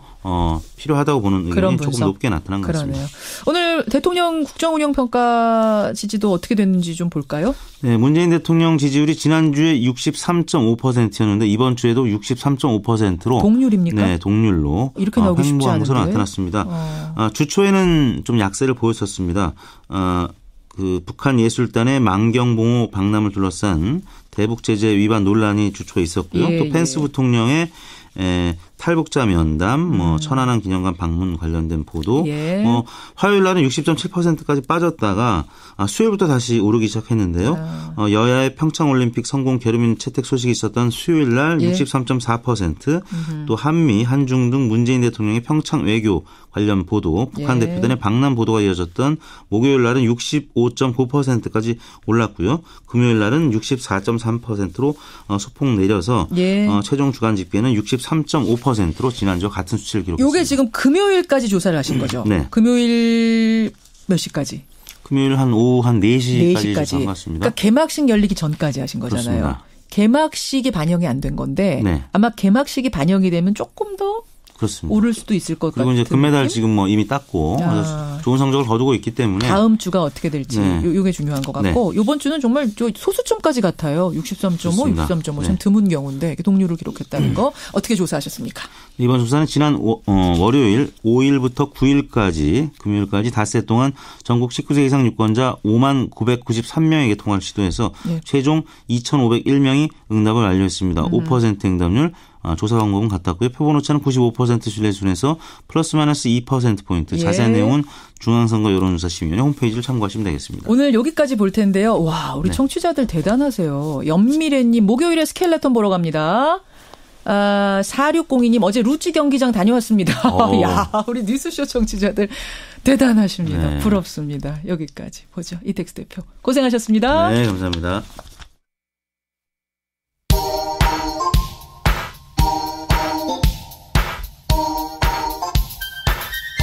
김현정의 뉴스쇼 CBS 라디오와 함께하고 계십니다. 저는 퇴근길 시사자키 정관용입니다. 하늘향기님, 저는 눈이 잘 안 보입니다. 하지만 제 눈에 앞이 보이고 또 티켓도 주어진다면 스키점프 보고 싶어요. 스키점프 그쵸. 하늘을 나는 듯한. 날개는 없지만 마치 하늘을 나는 듯한 그 스키점프. 하늘향기님 앞이 잘 안 보이신다고 말씀하셨는데 아마 마음으로 이분은 세상을 우리보다 어쩌면 시각장애인이 아닌 사람보다 더 많이 보고 계시는지도 모르겠다 이런 생각이 듭니다. 많은 분들이 보고 싶은 경기들을 쭉 적어주셨어요. 패럴림픽 보러 가신다는 임보원 님도 계시고요. 스키점프 보고 싶다는 분 꽤 많으시고, 아까 바이애슬론이 뭐예요? 라고 물어보는 사람이 많아서 바이애슬론 우리 선수들이 슬퍼한다는 얘기 전해드렸더니 이수호 님은 아이디어를 하나 주셨어요. 바이애슬론 말고 철인 2종, 동계 철인 2종 이렇게 부르면 훨씬 쉽지 않을까요? 이런 아이디어. 가능한지 모르겠습니다만 제가 알아보죠. 이종석 전 장관과의 인터뷰 들으시고는 진태민님 북한이 대화의 손짓을 했네요. 뚝심 있는 외교를 우리가 이제는 보여줘야 할 때다. 휘둘리지 않아야 할 때다. 이런 이야기. 미국이나 일본이나 이런 곳에서 휘둘리지 않아야 된다는 얘기 주셨습니다. 최윤정님. CBS가 이번 오보를 계기로 더욱더 진실을 전하는 언론으로 거듭나기를 바랍니다. 빠른 사과 바로 잡아주셔서 고맙습니다. 라고 문자를 주셨는데 참 또 변상욱 기자 어서 오십시오. 예. 이 이야기를 해야죠. 이 이야기를 해야 됩니다. 평창올림픽에서 우리 언론의 영상 취재가 큰 과오가 이제 2건이 나온 거죠. 사진 기사가 문제가 된 거죠. 예. 노컷뉴스의 북한 응원단 가면 이제 오보 사건이 있었고, 또 하나는 이제 연합뉴스의 북한 공연단의 화장실 뒤따라가서 촬영한 보도가 있었고, 다 영상 취재에서 우리 저널리즘이 어디쯤 와 있는지 무엇을 간과하고 있는지를 보여주는 그런 사건 사고였습니다. 노컷뉴스의 가면 사진부터 얘기를 하자면 북한 응원단이 사용하고 있는 가면 응원 거기에 사용된 얼굴을 김일성 주석의 얼굴이라고 잘못 설명한 부분이죠. 그러니까 사진에 긴 기사는 아니고요. 사진에다가 밑에 캡션이라고 하는데 한 줄 설명을 붙였는데 거기에 이제 김일성 주석의 얼굴이라고. 뭐 변명의 여지가 없는 오보입니다. 커다란 실수고 내부에서도 정말 당황스럽고 당혹스럽습니다. 이게 사진이 보도가 된 후에 캡션이 잘못 붙여진 게 확인이 되고 바로 정정하고 사과하고 이런 과정이 있었음에도 불구하고 지금 계속해서 이게 정치적으로 정쟁화되고 있는 게 전 참 우려스러운데. 그렇죠. 이게 애초에 의도가 있었냐 어떤 기자의 의도가 있는 거냐 이렇게 오해하시는 분도 계십니다. 핵심은 도대체 왜 그런 실수를 저질렀냐 정말 실수냐 이제 이거부터 궁금하시겠죠. 그래서 취재 기자가 그동안에 활동했던 내용 찍었던 사진들 그리고 거기서 본인이 보여준 성향 같은 것들 그리고 보도 당시 상황을 살펴보니까 어떤 배경이나 의도가 개입할 여지는 전혀 없었다는 걸 분명히 말씀드립니다. 응원단이 사진 가면을 꺼내서 응원하는 장면을 이제 사진 기자들이 몰려가서 취재하면서 현장의 몇몇 사진 기자들 사이에 저거 누구 얼굴이야? 라고 하는 이제 의문이 떠올랐고 뭐 누굴까 하다가 이제 김일성이라는 단어도 떠올랐는데 여러 매체 사진 기자들 사이에서 아마 앞질러 섣불리 판단하고 빨리 보도하려고 하는 욕심에서 빨리 송고를 한 거군요. 실수가 있었다는 점을 이제 분명히 말씀드리고요.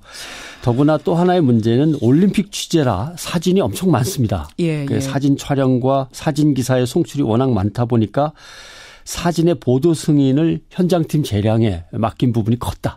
라고 하는 점에서 더군다나 주말 밤이어서 데스킹 기능이 상당히 미흡했던 점도 역시 안타까운 처절하게 실수 반성을 아닐까 해야죠. 생각이 근데 김일성 주석의 사진이 아니라는 건 바로 알 수가 있었을 텐데 왜 그렇게. 저도 밤 11시가 좀 넘어서 TV로 다른 것들을 시청하다가 갑자기 연락이 와서 살펴보니까 사실 지도자 얼굴을 사진으로 해서 그걸 가면에 붙여서 구멍을 뚫어 쓴다는 것 자체가 상식적으로는 바로 판단이 할 수 있는 문제입니다. 저건 아닐 것이다. 아마도 그렇지는 않을 텐데 어떻게 자기네가 존엄 어쩌고 하면서 거기다가 구멍을 뚫을 수 있냐. 눈에다가 특히. 가방에 접어 다니고 접어서 갖고 다닐 수 있는 게 아닌 거잖아요. 그다음에 제가 그랬다면.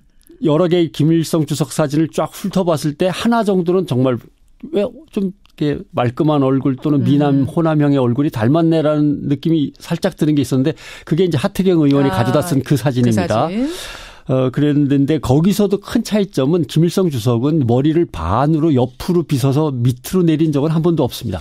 다 빗을 때 다 위로 치켜서 빗었죠. 그래서 그것만 해도 헤어스타일 상으로는 이거는 김일성 주석 젊을 때 1900 몇십 년대보다 한참은 몇십 년은 뒤로 온 사진이다라는 걸 금방 알 수 있었는데 이 부분에 대해서 캐치를 못한 거죠. 아무래도 뭐 젊은 기자들의 경험상 그랬을 것 같고 우리는 선거 때나 환영 행사 때 정치 지도자의 얼굴을 가면으로 만들어 쓰는 경우가 왕왕 있습니다만 북한에는 1급 사진사, 1급 화가들에게만 허용된 지도자의 얼굴을 그리거나 찍는 아주 상당히 우리하고는 거리가 있는 그 활동이어서 그런 것들을 맥락상으로 쭉 이해하고 있으면 의심을 더 크게 하면서 아닐 거야라고 생각을 먼저 했을 건데 아마 젊은 사진 기자 입장에서는 무리였던 것 같습니다. 취재 사진 기자 또 데스크 지금 다 책임을 통감하고 있고 뭐 지휘라인에 계시는 분들도 다 주말 사이에 뭐 정신 없으셨겠어요.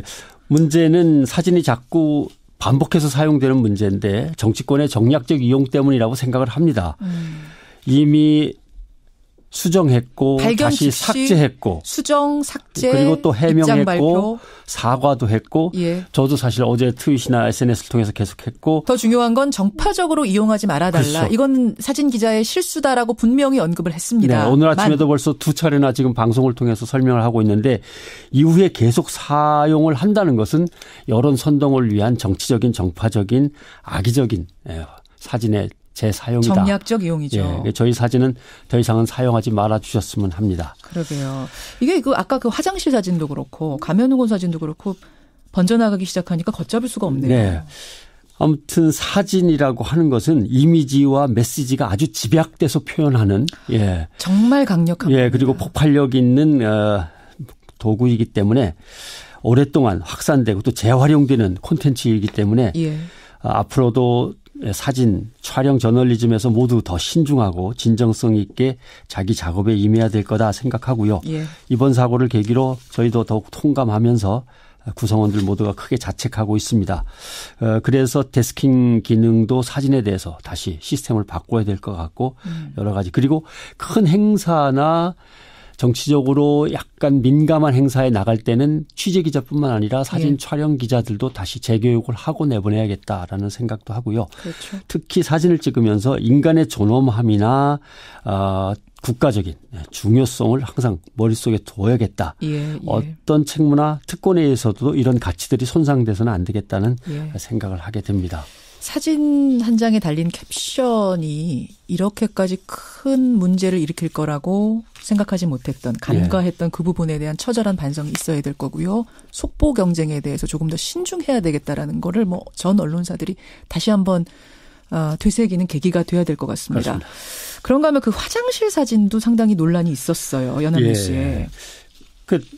여성 응원단을 촬영하는 데 있어서 이거 화장실은 명백한 프라이버시 침해입니다. 왜냐하면 화장실에 뿐만 아니라 프라이버시라고 하는 것은 일정한 개인 공간이 자기 공간일 때 남한테 침범을 안 당하는 자유, 그다음에 신체적인 안전. 예. 호텔이나 화장실 개인용 부스에 잠금 장치가 반드시 있어야 되는 게 그겁니다. 예. 안전을 보호받아야 됩니다.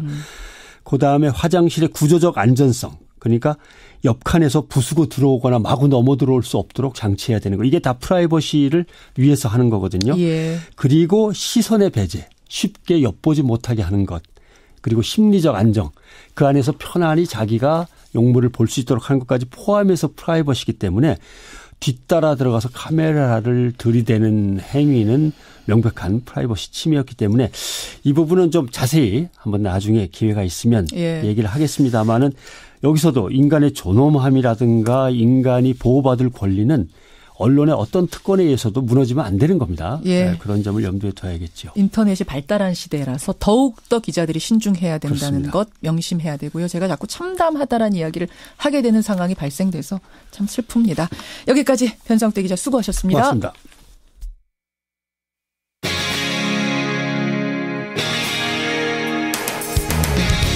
여러분께서는 지금 CBS 라디오 김현정의 뉴스쇼를 함께하고 계십니다.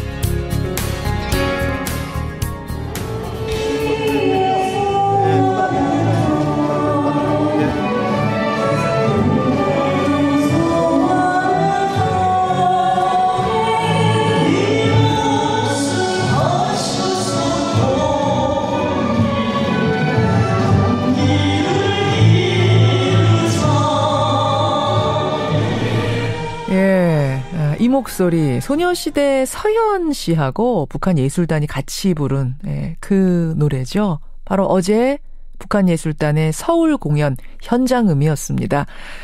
어제 서울 공연 역시 반갑습니다로 시작을 해서요. 남한 노래 많이 불렀고요. 또 방금 전에 들은 그 목소리 서현 씨가 출연을 해서 남북 합동 공연도 있었다는 게 2차 때와 달라진 점입니다. 현송월 단장도 공연 마지막에 깜짝 출연을 해서 많은 박수를 받았습니다. 사실은 현장 중계가 안 됐기 때문에 우리는 뭐 부분 보면서 분위기를 짐작할 수밖에 없는데요. 그럼 현장에 있었던 분은 어떻게 보셨는지 그 소감을 한번 들어보죠. 오늘 화제 인터뷰. 북한에서 현송월 단장과 함께 공부를 하신 분이에요. 탈북 피아니스트 김철옹 서울교대 연구교수 연결을 해보겠습니다.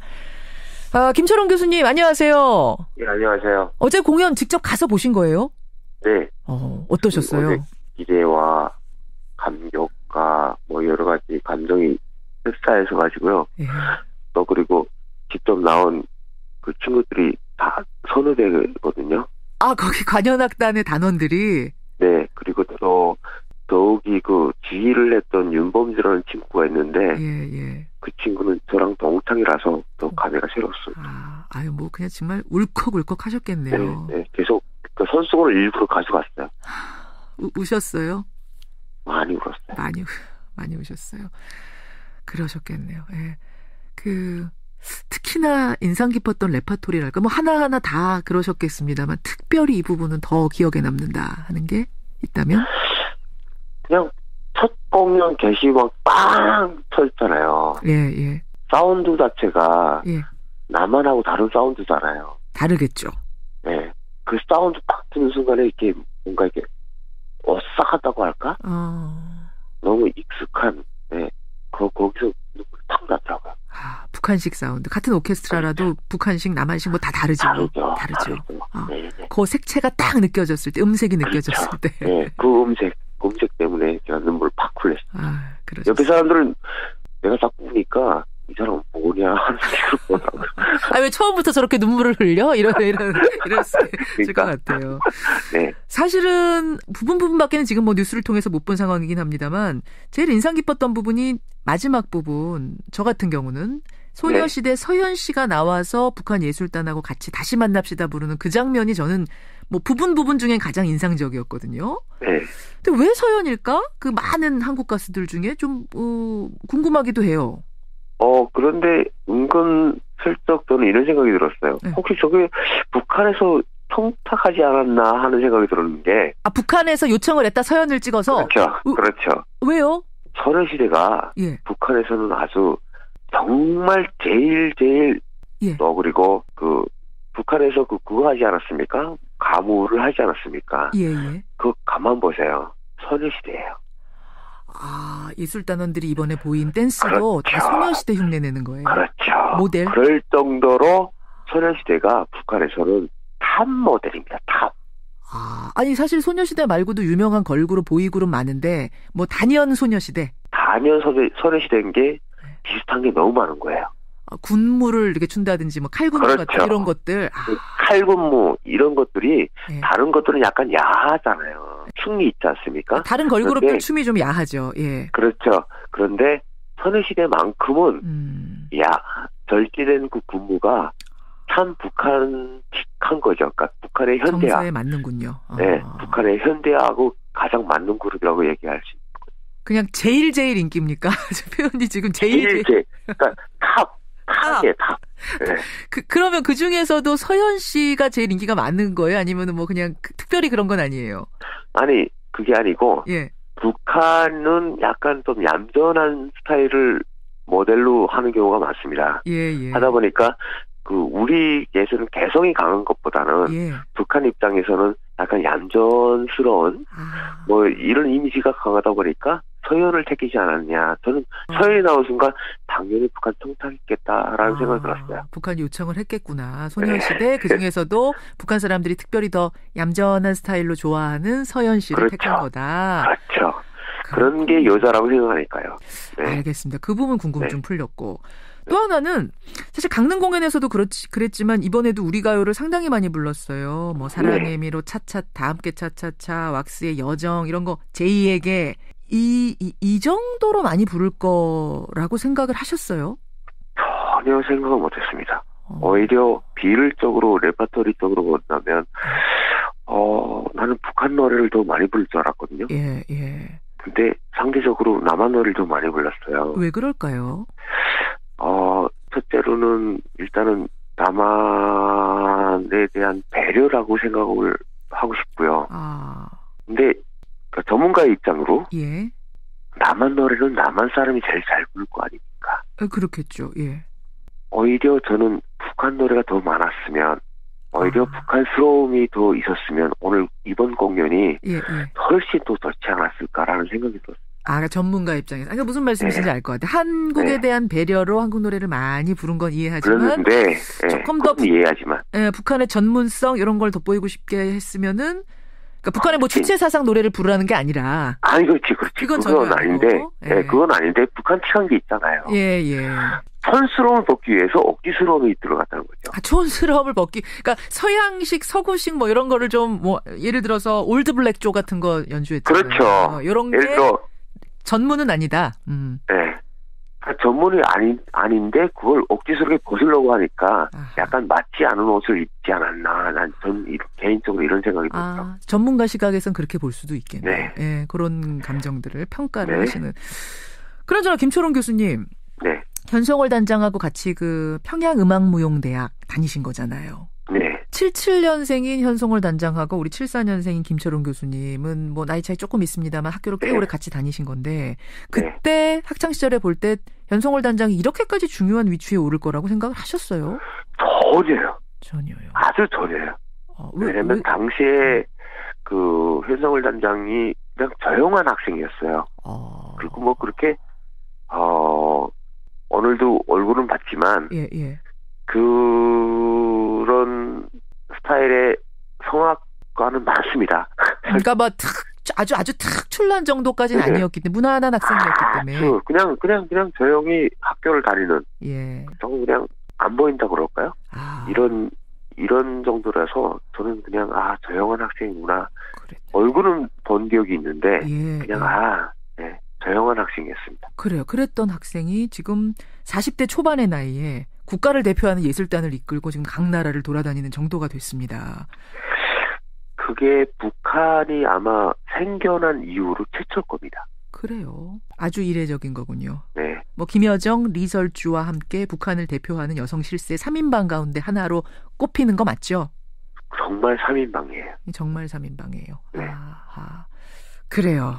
조용한 학생이었다. 이 얘기 들으니까 더 참 이례적이라는 생각이 드는데 울컥, 뭐 시작부터 울컥하셨다 그러셨어요. 연신 눈물을 흘리고 본 어제 공연. 이제 예술단 떠나보내면서 네. 뭐 실향민들이나 탈북민들의 심정이란 건 우리 남한의 다른 국민들보다도 더 특별하실 것 같아요. 애절하실 것 같아요. 어떠십니까?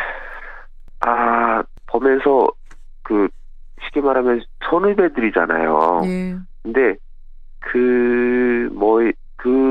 저 악단에 제가 한 자리 있다면 저는 참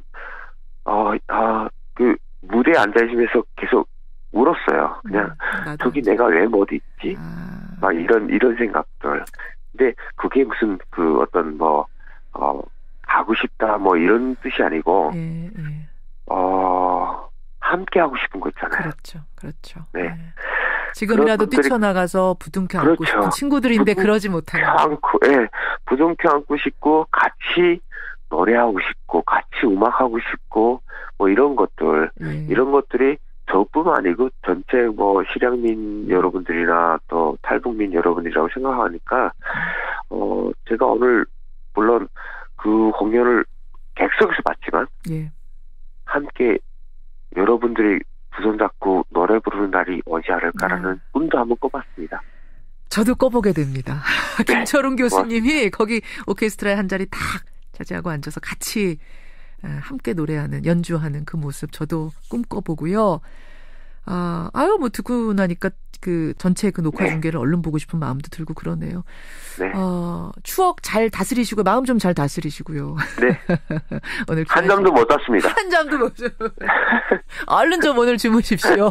네네네. 오늘 아침 귀한 시간 고맙습니다. 네, 고맙습니다. 예. 탈북 피아니스트입니다. 현송월 단장하고 함께 수학을 하신 분이에요. 북한에서. 김철웅 서울교대 연구교수였습니다. 오늘도 평창의 선수들 여러분 틈틈이 응원해 주시고요. 저는 내일 아침 7시 반에 돌아옵니다. 고맙습니다. 일본 식민지배 옹호한 미국의 올림픽 주간 방송사. 이 뉴스의 행간을 좀 살펴볼까 합니다. MBC가 사과를 하긴 했더라고요. 하긴 했는데 뭔가 찜찜하게 사과를 했어요. 그러니까 MBC 본방송에서 사과를 했으면 모르겠는데 이 계열사 스포츠 케이블 TV 아침 방송 도중에 짧게 언급하는 정도로 사과를 했습니다. MBC에서 한 게 아니에요? 네. 그리고 이 사과한다고 표현한 것도 아니고 한국 국민들이 해설로 모욕감을 느낀 것을 이해한다. 이 정도 수준에서 언급을 했습니다. 이게 무슨 사과예요?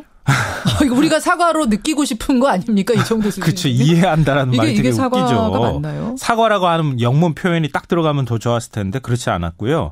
그래서 미국의 한인 동포들하고 국내 네티즌들은 이거 진정성이 없는 사과다. 지금 그렇게 얘기를 하고 있습니다. 자, 무슨 일이 벌어졌길래 이러나 궁금하신 분들 계실 거예요. 네. 무슨 이 논란의 시작은요. 개막식 당일 우리 선수단이 입장할 때도 아니고 일본 선수단이 입장할 때 얘기를 한 거였어요. 이 중계진 중에 한 명이었던 조슈아 쿠퍼 라모라고 하는 사람이 이렇게 말을 합니다. 일본은 1910년부터 1945년까지 한국을 강점했던 국가다. 그러나 모든 한국인은 발전 과정에서 일본이 문화, 기술 그리고 경제적으로 중요한 모델이 됐다고 말할 것이다. 모든 한국인이 일본이 중요한 모델이 됐다고 말을 한다? 네. 방송을 본 교민들을 중심으로 해서 외국인들까지 MBC 방송에 사과를 막 요구를 했는데요. 그렇죠. 이 웬걸 MBC는 올림픽 홍보 SNS 계정 접속을 차단시켜버렸습니다. 또 분노한 교민들이 전 세계에서 가장 큰 해외 청원 사이트에 역사 왜곡을 탄원하는 사이트를 개설해서 막 항의를 하고 또 올림픽 조직위원회도 항의를 하니까 마지못해 사과한 거 아닐까 그런 생각이 듭니다. 일본의 식민지배를 정당화한 미국의 MBC 중계방송 이 뉴스의 행간 이면 들어가 보죠. 첫 번째 행간은 라모는 아시아 전문가였다입니다. 그 중계한 그 사람이요? 네. 이 문제의 발언을 한 사람인데요. 아시아 역사에 무지한 사람이 아닙니다. 아니었어요? 최연소 타임즈의 부편집장을 지낸 저널리스트이고요. 각종 경제학술 모임에서 활발히 활동을 하고 중국 칭화대 겸임교수까지 하고 있는 자칭 타칭 아시아 전문가입니다. 2008년 베이징 하계올림픽 때도 중계방송을 하기도 했었습니다. 아니 그러면 잘 몰라서 그랬다면 조금이라도 어떻게 이해를 해보겠지만 그렇죠. 잘 아는 사람이 왜 이랬대요? 그러니까 이런 전문가임내 하는 외국인이 이런 역사관을 가지고 있다는 말은 왜곡된 역사를 주입받았다, 배웠다, 접했다. 이런 얘기가 되기 때문에 훨씬 더 심각하다는 겁니다. 독도 문제를 서양인들이 잘못 알고 있는 것하고 비슷하네요. 어설프게 아는 사람들이. 아니요. 독도 관련된 보도 잘못 오보낸 데가 또 있는데요. 영국의 보수 일간지 더 타임스가 개막식 때 한반도기가 사용됐잖아요. 그걸 사진 기사로 게재를 하면서 이 한반도기에 제주도의 빨간 동그라미를 동그라미 이렇게 치고 제주도에다 독도는 일본이 소유한 섬이다 이렇게 보도를 했어요. 참. 동계올림픽 유치 굉장히 중요하고요. 홍보도 중요하긴 하지만 정부가 이번 기회에 과제를 하나 떠안았어요. 한국 전문가를 키우는 프로그램을 앞으로 좀 더 적극적으로 지원을 해줘야 합니다. 그래야 중국이나 일본 시각에서 배우는 외국인이 없을 것 같습니다. 그래요. 항의할 건 또 정확히 항의를 해야 될 것 같고요. 네. 두 번째 행간 가죠. 두 번째 행간은 안에서부터 새던 바가지였다입니다. 누가요? 이 MBC 방송 보도 그 해설자가 한 말에 깔려있는 역사인식이 뭐죠? 식민지 근대화론입니다. 일본의 식민지배가 한국 근대화에 기여했다고 하는 일종의 역사적 사관인데요. 식민지가 됐기 때문에 너희들이 지금 이렇게 잘 살게 된 거 아니냐. 이게 식민지 근대화론 아닙니까? 그걸 어떻게 개막식에서 그런 생각을 하는지 모르겠는데 우리가 일본보다 IT가 앞서고 있잖아요. 근데 이거 어디서 많이 듣던 얘기 아닙니까? 불과 2년 전에 박근혜 정부 시절 국정 역사 교과서 만들겠다고 찬성했던 국정화에 찬성했던 보수 정치인이나 역사학자들이 주장했던 내용입니다. 이런 얘기 많이 나왔었죠. 일본의 식민지배가 한국 근대화에 기여했다는 논리로 시작을 해서 친일은 불가피했다. 이승만 국부론, 박정희 쿠데타 합리화론까지 논리적으로 연결을 시켜왔습니다. 이걸 생각하면요. 외국 언론 탓할 게 아닙니다. 우리부터 먼저 좀 바뀌어야 되고 우리부터 제대로 역사관 가져야 되는 거 아닙니까? 그렇죠. 안에서 새는 바가지 바깥에서도 새는 겁니다. 그래요. 우리 역사인식부터 바로잡아야 한다. 이건 우리에게. 오늘 경의선 6로로 다시 북한으로 돌아갑니다. 서현 씨가 밤새도록 실검 1위예요. 네. 왜 서현일까 많이들 궁금해하시는데 오늘 저희가 화제 인터뷰에서 탈북 피아니스트 현송월하고 같이 북한에서 공부를 한 김철웅 교수 연결을 합니다. 어제 그 현장에서 예술 공연을 다 봤다고 그래요. 김철웅 교수 얘기 좀 들어보죠. 김정우 기자 수고하셨습니다. 네. 김여정 특사는 문 대통령을 북한에 초청한다는 김정은 위원장의 의사를 구두로 전달했습니다. 빠른 시일 안에 만날 용의가 있다. 편하신 시간에 북을 방문해 주실 것을 요청합니다. 문 대통령은 앞으로 여건을 만들어 성사시켜 나가자며 이국과 대화에 북한이 보다 적극적으로 나서달라고 요구했습니다. 빠른 시간 안에 만날 용의가 있다. 편하신 시간에 북을 방문해달라. 김여정 부부장. 결국 김정은 위원장의 친서를 들고 왔던 겁니다. 이런 북측의 전격적인 제안에 문재인 대통령이 내놓은 답. 앞으로 여건을 만들어 성사시켜 나가자. 이거였죠. 만일 이 만남이 성사가 된다면 역대 세 번째 남북 정상회담이 열리게 되는 겁니다. 북한이 이런 깜짝 제안을 한 배경은 뭔지, 또 문재인 대통령이 얘기한 여건이란 건 어떤 걸지 오늘 이종석 전 통일부 장관 연결을 해보죠. 이종석 장관님 안녕하세요. 예, 안녕하세요. 김여정이 온다라고 했을 때 이 정도 내용을 예상하셨어요? 글쎄요, 아무래도 김정은 위원장의 혈육이고 북한에서의 위치가 있으니까 어떤 중요한 메시지가 있을 거라는 거는 짐작했지만 이런 정도로 이렇게 아주 고강도로 수준이 높을 거라고는 사실 예상하기 어려웠습니다. 둘러서 가는 것도 아니고 그냥 단번에 오십시오 이런 거잖아요. 네. 근데 불과 얼마 전만 해도 북한은 사실은 우리를 대화 상대로 보지 않았습니다. 미국하고 대화하겠다 항상 이런 거였는데 왜 이 시점에서 전격적으로 회담 제안을 내놓은 걸까요? 왜? 김정은 위원장이 이제 신년사에서 이미 그걸 시사했지 않습니까? 올해는 남북관계의 획기적인 개선이 필요하다고. 예. 그래서 이제 그 일환으로 지금 평창올림픽의 고위대표단을 파견했고, 그래서 이제 이 계기를 활용하고 있다고 봐야겠죠. 근데 저는 이제 여기서 우리가 좀 주목해야 될 점은, 김정은 위원장의 이 정상회담 제안이요. 이거는 김정은이 2011년 12월에 이제 집권을 했습니다. 그 이후로 좀 7년이 넘었는데 그 7년 동안 지금 단 한 번도 지금 국제 외교 다른 나라 정상과 정상회담을 한 적이 없죠. 그리고 한 번도 정상회담 하자고 제안한 적도 없기 때문에 이것이 김정은 정권 출범 이후에 7년 이후, 즉 약 7년여 개월 지난 지금 최초로 대외적 정상에게 지금 정상회담 하자고 내놓은 거거든요. 그만큼 사실 이제 북한에서는 정상회담에 대해서 중요성을 갖고 있고 또 뭔가를 해보려고 하는 거는 사실인데 전체적으로 아무튼 남북관계 개선뿐만이 아니라 대외관계 전반을 개선하고 싶어하는 의지가 작용했다고 볼 수 있습니다.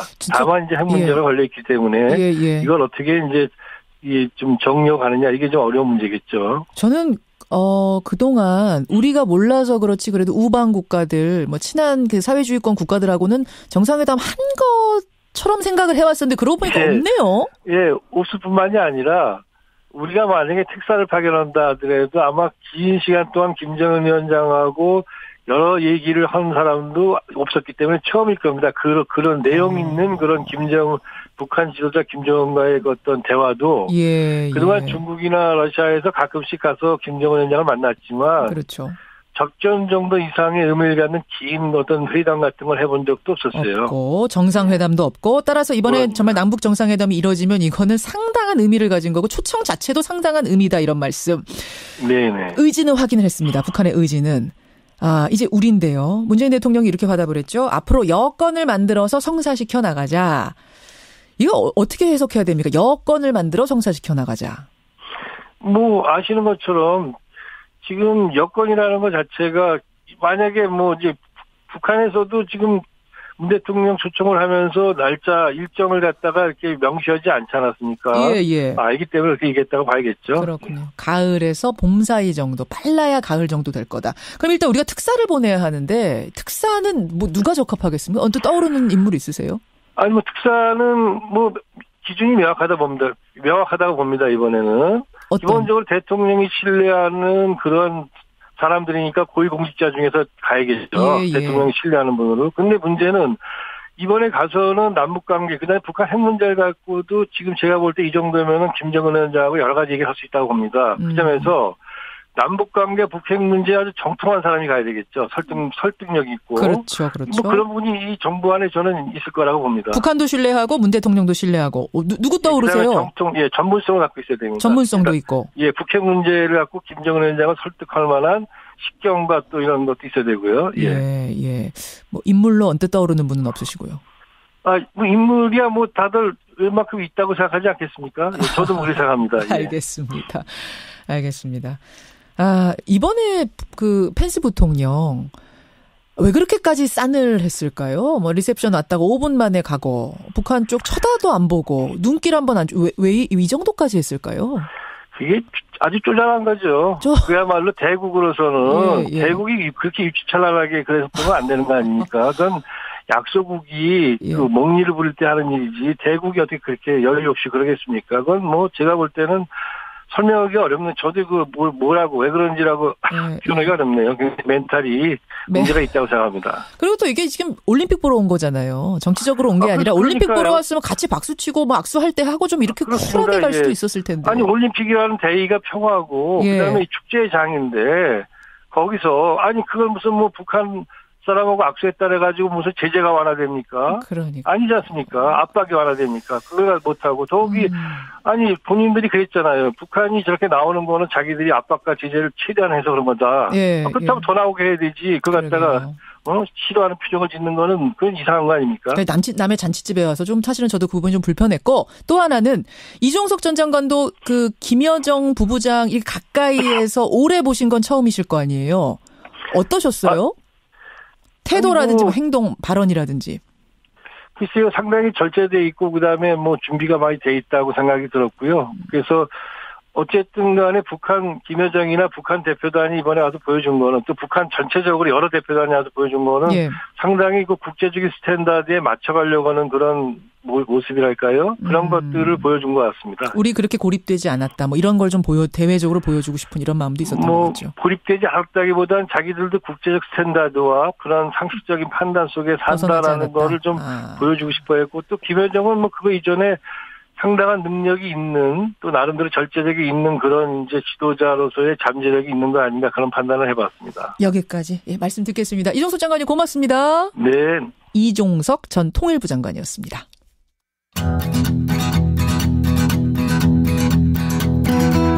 김현정의 뉴스쇼는 청취자 여러분의 참여로 이루어집니다. 트위터, 페이스북, 레인보우 게시판 그리고 단문 50원, 장문 100원의 유료 문자 샵 1212, 우물정 1212 통해 참여하실 수 있습니다. 김현정의 뉴스쇼 여러분과 함께 만듭니다. 김성환의 행간 시사평론가 김성환 씨 나오셨습니다. 어서 오십시오. 네, 안녕하세요. 응원 많이 하셨어요, 주말에? 많이 했어요. 어떤 거 제일 기억나세요? TV에서 눈을 못 뜨겠더라고요. 개막식도 정말 좋았고. 개막식 정말 좋았어요. 정말 어느 장면 제일 좋으셨어요? 아니, 저는 일종의 우리의 IT 기술이 얼마나 대단한지 그걸 보여주면서 또 사실 우리가 외국의 어떤 개막식이나 올림픽 이런 거 보면은 우리도 저렇게 한번 해볼 수 있을까? 이런 생각했는데 우리 게 더 멋있었어요. 그러니까요. 다른 데보다 예산은 덜 쓰면서도 굉장히 아기자기하면서도 웅장한 잘했어요. 뿌듯했습니다. 뿌듯했어요. 저도. 오늘 행가는 그 와중에 좀 고춧가루 뿌리는 일이 하나 있었잖아요. 네, 맞습니다. 미국에서 개막식 방송을 본 분들은 우리는 뿌듯해했지만 분노를 했습니다. 왜냐하면 미국 MBC 방송 해설자가 개막식을 중계하면서 일본의 식민 지배를 옹호하는 말을 했기 때문인데요. 그렇죠. 김현정의 뉴스 쇼.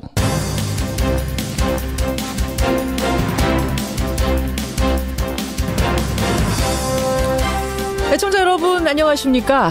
김여정 노동당 제1부부장 그리고 김영남 최고인민회의 상임위원장 등 북한의 대표단 어젯밤 출국을 했습니다. 이들이 우리나라에 머문 기간 고작 2박 3일이지만 남기고 간 건 꽤 많습니다.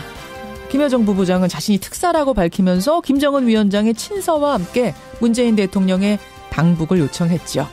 문 대통령은 여건을 만들어서 성사시켜 나가자 화답을 했습니다.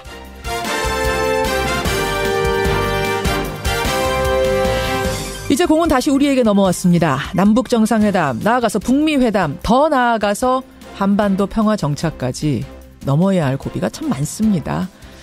우선은 냉랭한 미국의 태도부터 바꿔야 하는데요.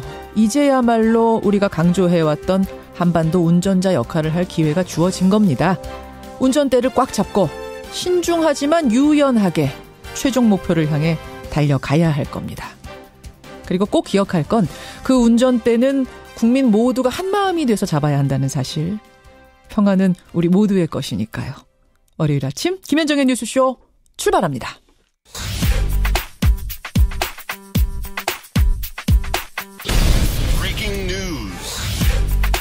김현정의 뉴스쇼가 주목한 오늘의 포인트 김정훈 기자 나와 있습니다. 어서 오세요, 김 기자. 네.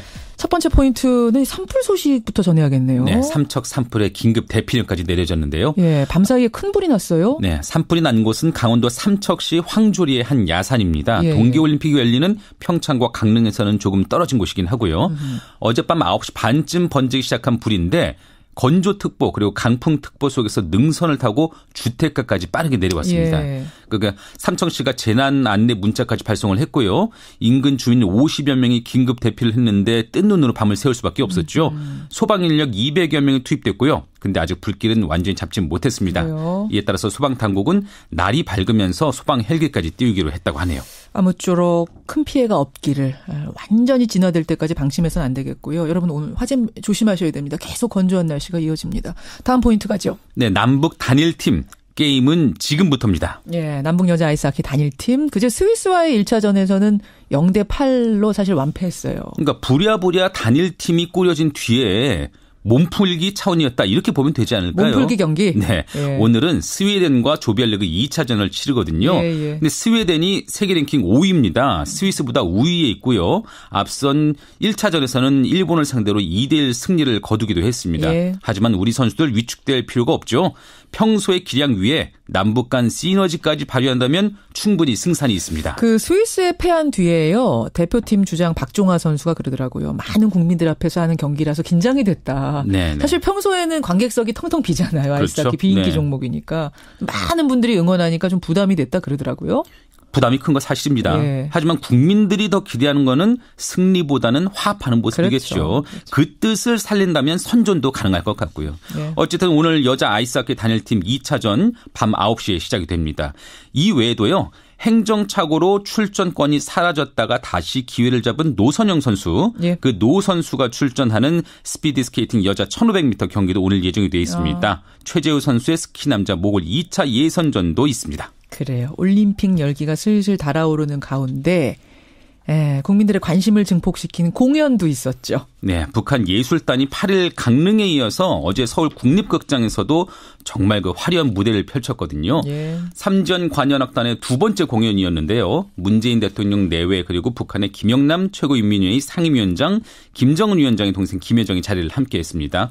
강릉 때와 비슷한 공연곡들이 이어지다가 현송월 단장이 무대 위에 깜짝 등장해서 독창 실력을 뽐내기도 했네요. 서현도 나왔잖아요. 맞습니다. 이게 우리의 소원은 통일, 다시 만납시다 이런 마지막 곡을 부를 때 예. 걸그룹 소녀시대 서현이 등장하면서 관객들의 환호성이 터져 나왔네요. 그렇죠. 네, 북한 예술단은 그런 뜨거운 감격 속에서 무대에서 퇴장하고 그 얘기는 북한도 일단은 여건이 필요하다는 것을 알고 또 문 대통령이 일정한 여건을 만드는 것까지를 배려하고 있는 것이죠. 그런데 그 여건은 뭐 아시는 것처럼 일단은 남북관계 하나만 그냥 우리가 가지고 무조건 발전시켜 나갈 수 있는 상황은 아니지 않습니까? 그렇죠, 그렇죠. 북한 핵 문제가 걸려 있기 때문에 과연 그러면 이 북미 대화로 상징되는 북핵 문제의 어떤 국면 전환을 어떻게까지 이뤄갈 거냐?